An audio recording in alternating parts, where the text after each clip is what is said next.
or makes more sense to use the time for your presentation and for our discussion, I think. So let's start with you, Mark Bäumer. I am happy to see you here online.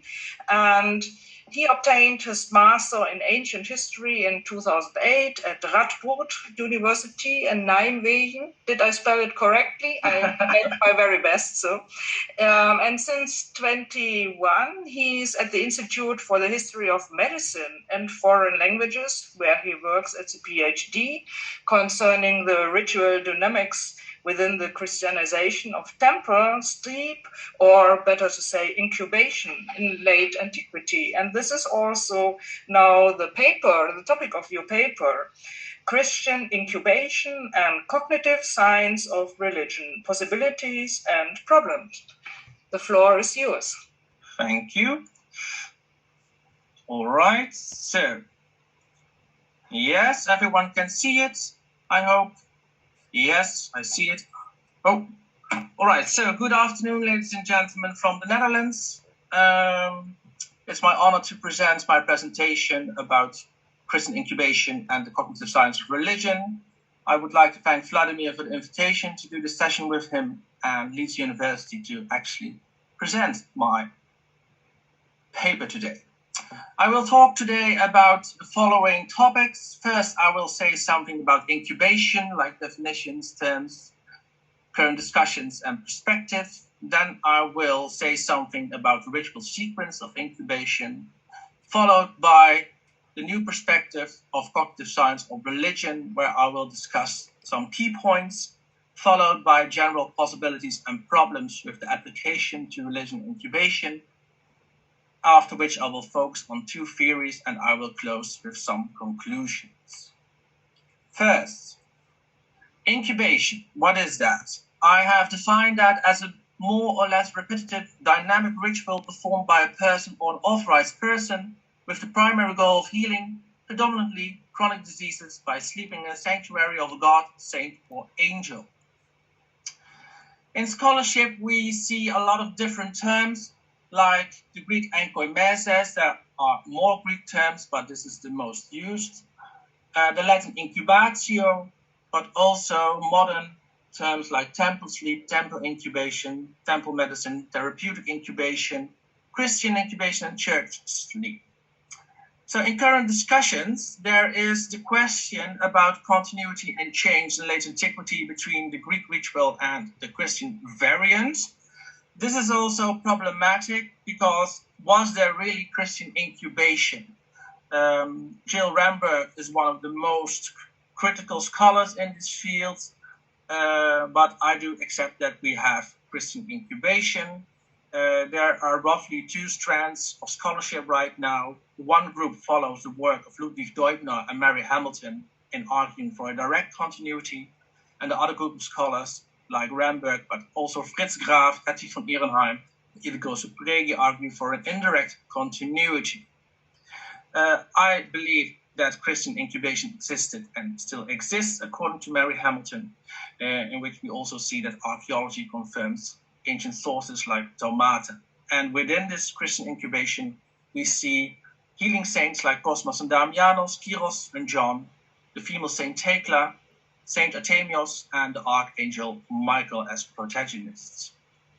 Up till now, incubation has been studied mostly from the perspectives of history, archaeology, and classics, and only more recently from anthropology and ritual studies, such as my own research. Incubation has a ritual sequence with several elements. There are preparatory rites, like being invited by a saint, other preparations like preparing votive lamps with wine and oil or in the name of a saint, offerings to saints like God, like cakes, but we see also people crying before the ritual and also the use of frankincense. Within the sanctuary, we see that people sleep on the floor, especially near the altar where the relics were installed, or in the vicinity of a tomb, and if that's not possible, then as closest to the altar as possible, and sometimes also outside the church. The core of the ritual is the dream healing, where patients sleep and hope to be visited by martyrs, saints, or angels who will heal them by touch, operation, or prescription. Afterwards, when they wake up, they are healed again, and they offer a votive or tablet to thank the saint for their healing. But, like I said, there is a new perspective to come to science of religion. And although there is no one single definition, I will offer here for the situation, which is the study of religious thought and behavior from the perspective of cognitive science, and often engages with evolutionary science, which assumes its foundation. So, if we look at cognitive science and what it comprises, we see, for example, that anthropologist Clifford Geertz mentions 6 theories, but the New Testament scholar Riese Oren only mentions 2. And we see the overlap, the theory of religious ritual competence by Lawson and Macaulay, and the modes of religiosity theory by Whitehouse, which I will focus on after my general observations. So, first, some key points. Questions that are asked within CSR are: is religion in the brain? Is it a mental state? And if it's a mental state, how does it reduce the neuroactivity in the brain? So, religion and religious experience are viewed as mental states. They have to emerge somewhere from a physical event in the brain. They are being supported within the brain, but also from other places. And another related question is what human cognition is. And we see that it is bodily driven and sense dependent. So emotions play a very important part. And we also see that neuropsychologists argued that cognition is end-brained, and it consists of an emotional brain intertwined in a web of neural networks that allows intelligent and experiential interaction with the world around us, which is very applicable to the experience incubation. Claire White offers a lot more key points in her book from last year, An Introduction to the Cognitive Science of Religion, but for now these points are enough. So, I will go to the general possibilities regarding religion incubation. First, CSR tends to focus on religious belief. And to me, that's possible. We can examine the Christian belief in saints, angels, God, Christ, Mary. That's possible. We can do that. We have sources for that. Another question, is there really a thing called religion? I think yes. We can study this phenomena also without an accepted definition of the concept of religion, but also without a general definition of religion, which isn't the goal. But of course, we see, for example, in late antiquity that our concept of religion is a modern concept, and in that time we have other terms like tresceia or the Latin religio, which is important to keep in mind. We need to give an account of how believers understand their own beliefs and how scholars of religion should understand the contents of those beliefs. That depends on the sources we have, of course. Do we have sources of people who experience Christian incubation?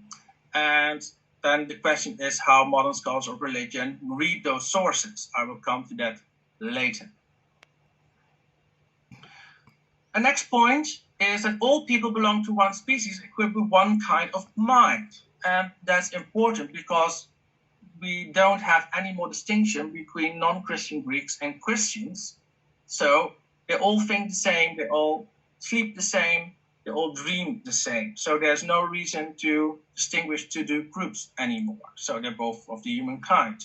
Another question concerns the cross-cultural patterns in which the way we represent gods and saints, for example, but also the dead, how we behave, and what we expect from them in regard of our moral thoughts.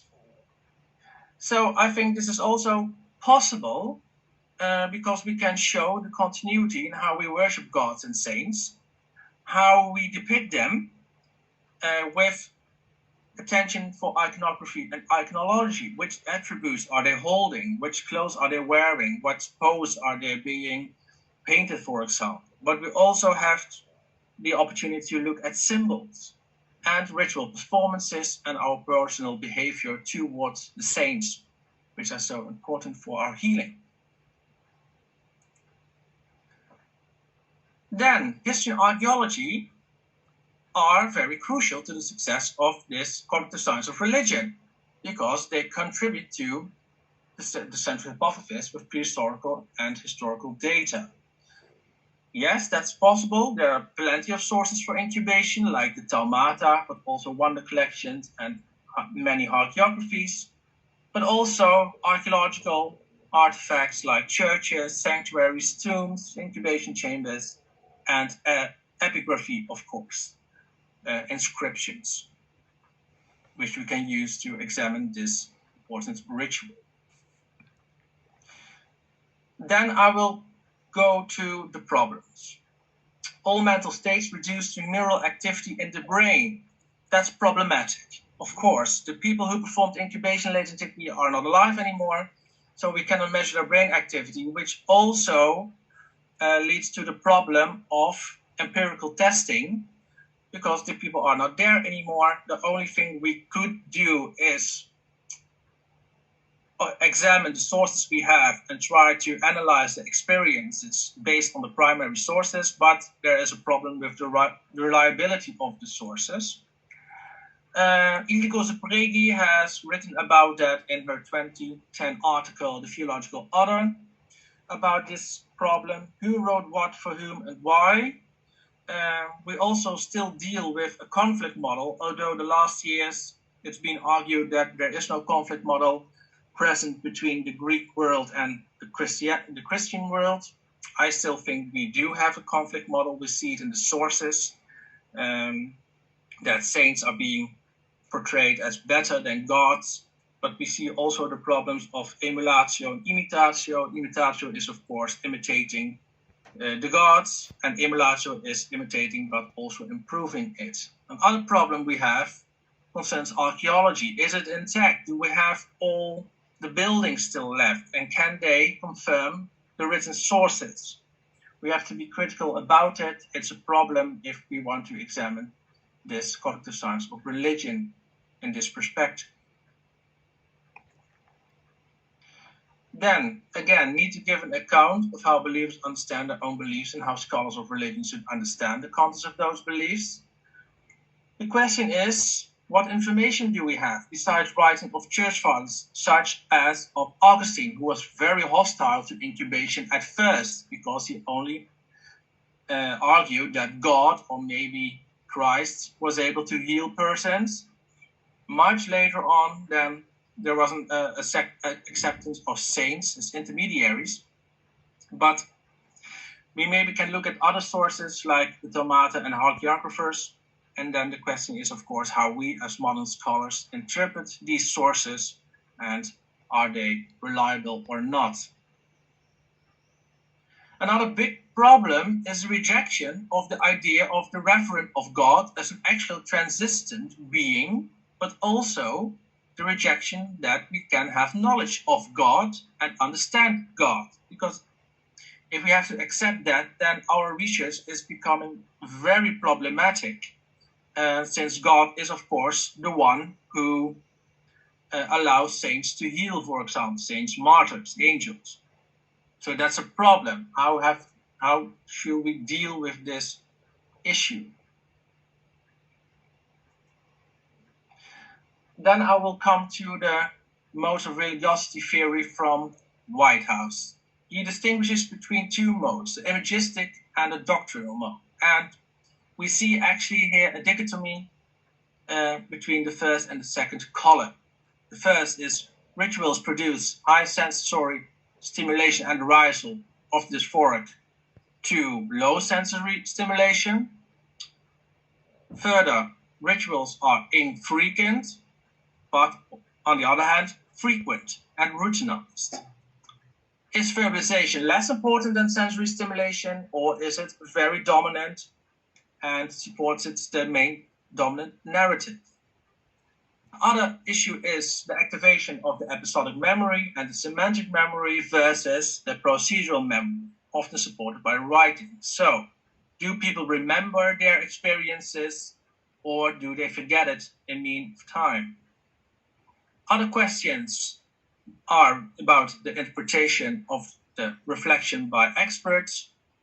Are they needed or not?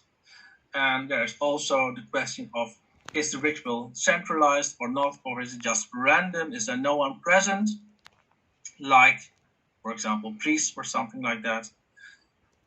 Can we speak about an identity fusion or a group identification?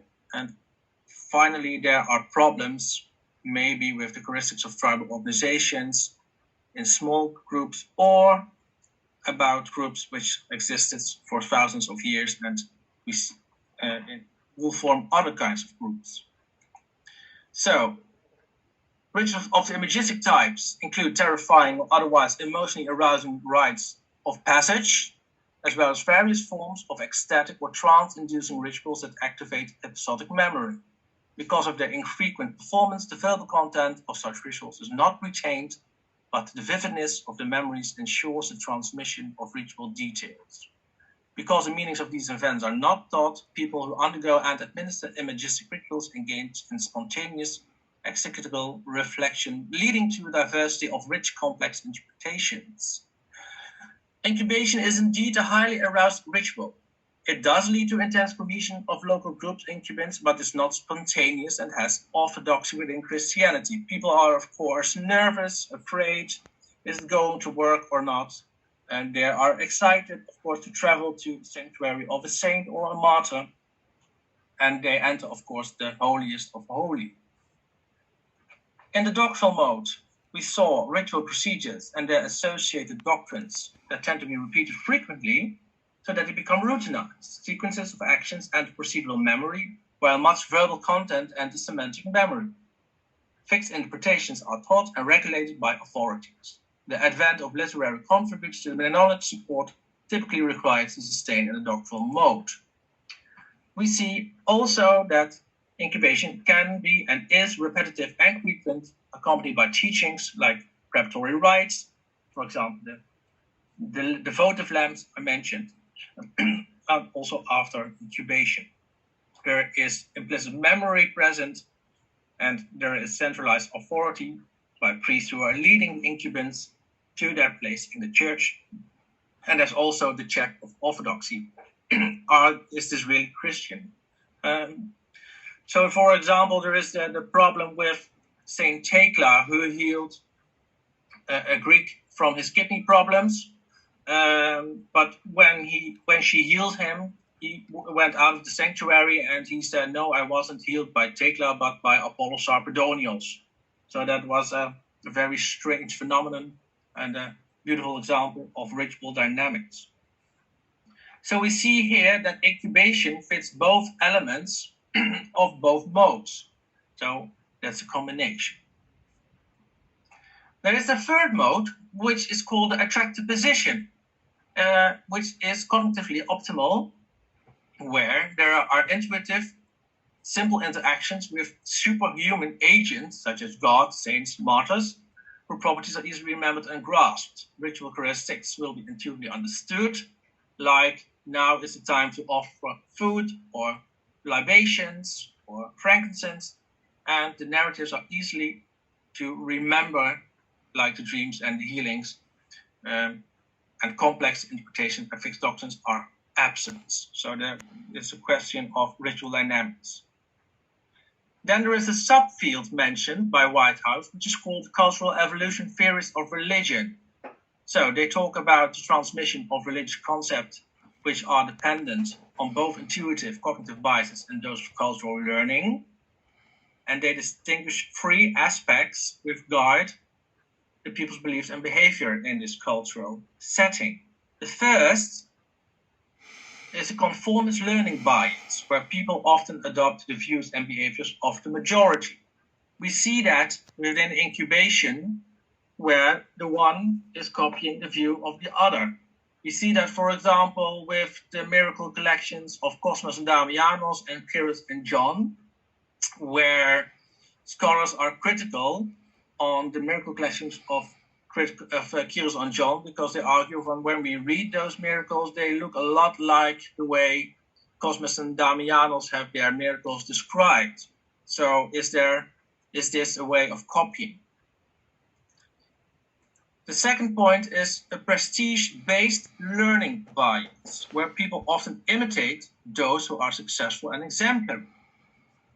Also, in incubation, we see that healing saints copy the healing gods. For example, Cosmas and Damianos have copied the way Asclepios healed his patients. So the way they heal their patients and the way it's described, we can see that's almost the same way, with humor, with strange treatments, but also laughing, etc., etc. The third is a deception avoidance bias, where the credibility is enhanced by displays. And we see that within incubation that healing saints are being portrayed as more successful than the healing gods. I'm better than you.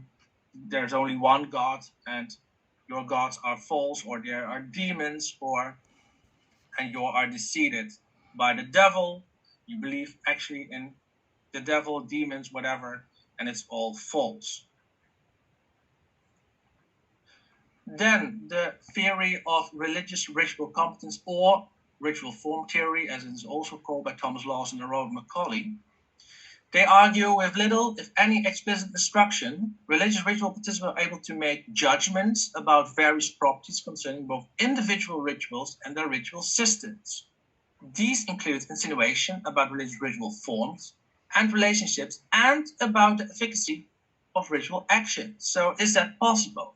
Yes, the incubants are, of course, religious ritual participants who receive these instructions from priests, after which they can judge their individual ritual and rites and the whole ritual system of incubation. And these include, of course, the insinuations about the religious ritual forms, the incubation ritual, but also the relationships about the efficacy of ritual action. So are they really healed? How did it go? Am I satisfied as patient now? Was it well organized? So another point theory is, which is called the attractive positions, based on the roles of agent, act, and patient, which is acted upon within ritual. The basic components comprises the Maya's action representation system, which enables our awareness of our own intentional agency in performing. They speak further about culturally postulated superhuman agents, like gods, saints, martyrs, which are associated with one of the three roles. Macaulay and Lawson have a narrow definition of religious rituals, in which they focus on A, the pattern of agent, act, patient, and B, the direct or indirect involvement of counterintuitive agents such as gods, demons, ancestors, or saints, but here, of course, saints.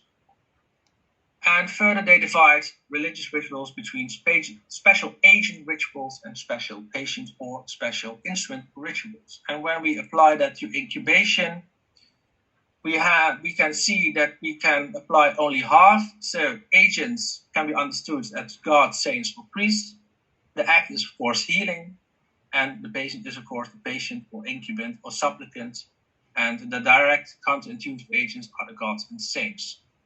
We have a problem with the technical definition, which excludes many religious activities which we would regard as rituals or rites, such as singing, dancing, kneeling. So if you have to leave that all out, then there's not much ritual left to study. But also here we see that incubation belongs to special agent rituals, but also to special patient rituals with all problems we have to encounter. Jennifer Lawson has created a beautiful scheme where she described all these aspects of patient agent rituals and special patient rituals. So we see, of course, here the word God, because the book is called Greek religion, but she also pays attention to Christianity. So in the place of gods, you can read saints, of course. Saints are responsible for what happens, of course. They are the one that heals. they act directly, or their most direct connection to the ritual is through a priest. So saints do act directly or through priests. We have stories that saints just appear from themselves to people, but also that we know that people were invited by saints or priests to incubate. It is a high performance frequency per ritual agent, of course. The consequences are temporary because we learned that most afflictions were chronic. So that means you have to come back once more to incubate in the church. And we learned a couple of days ago by the lecture of Stavroula Constantinou, for example, that there were special healing saints for special afflictions. Ritual substitutions are rare, disallowed indeed. It's not very common that others are sleeping for you. You have to do it yourself, but there are stories within the Greek variant and the Christian variant that others will sleep, but also like priests, for example. More sensory pageantry and emotional arousal. Yes, of course, people are, like I said, nervous. Is it going well? Am I being healed? And another problem is the episodic versus the semantic and procedural memory. So how long can I remember what I've experienced? And if you go to another saint, would the ritual be the same or almost the same? And can I remember that also afterwards? Then Macaulay and Larson argue that the position in which a saint is inserted in the ritual determines everything else, and he himself can be the agent or invests the agent with the ability to act, and this saint can alternatively be most closely associated with the instrument through which the ritual act is accomplished, making it special, for example, holy water. And finally, the CPS or the saint may be the patient who is acted upon. We see that the CPS is inserted in the middle of the ritual, in the core, where the patient is sleeping in the church next to the altar, to the relics, where the saint can be the agent himself or invest, like the priest, but also the agent can be God who invested in the saint with the power to heal. There are also ritual instruments. Next to water, we have sacrifices, prayers, of course, but also the room and the relics. And finally, the saint could be the patient who is acted upon, of course, because he is addressed to heal the patient.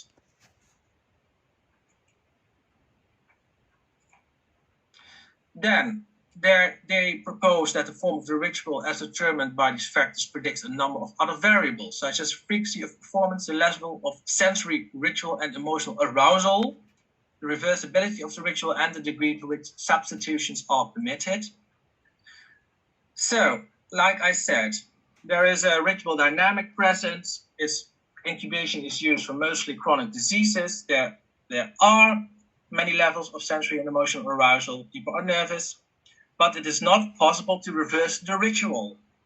You cannot unsleep and then go back to the beginning. That is not possible. The only thing that is possible is to do the ritual all over again when you are not healed, which was also present in the world of incubation, as we can trace back to the sources. So if you woke up after incubation and you were not healed, then something went wrong. And that means they have to do it all over again. We see also that some patients stayed for weeks, months in a sanctuary to be healed by their afflictions. The final point is that the Asclepius cult, of course, but also the cult of healing saints can be conceived as a particular cognitive governance system, which is used various means to influence, manipulate, and modulate the normative cognitions of its supplicants. And I chose these two images, which show exactly that.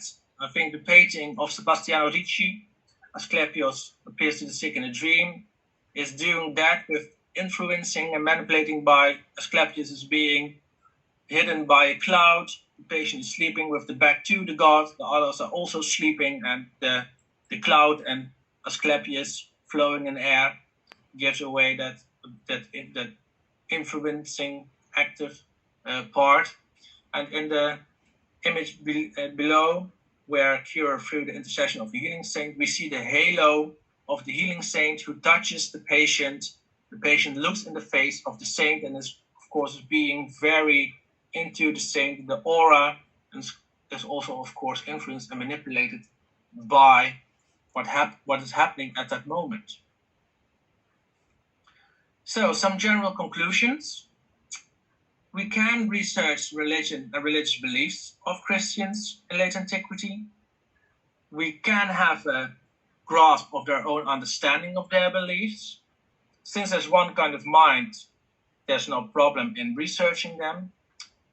We also can see cross-connections and continuity within other cultures and civilizations when it comes to healing rituals like incubation.